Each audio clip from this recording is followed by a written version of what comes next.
雲業過往劣跡斑斑，前股東曾經因為賄賂房協職員而坐監。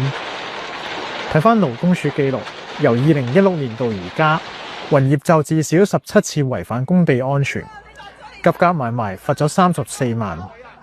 雖然記錄咁差，甚至一度被屋宇署暫緩續牌，但雲福苑前一屆法團依然喺舊年支持俾佢哋接受呢個3.3億嘅天價維修工程。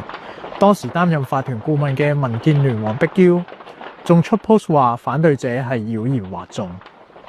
到尋晚出事，黃碧嬌嘅專頁有大批網民留言鬧爆，但佢一直冇回應。直至今朝回覆有線新聞查詢時，就話因為唔清楚工程最新進度，所以不便回應，仲話希望交俾執法部門調查。而民建聯尋晚就發聲明，話從來冇參與過招標。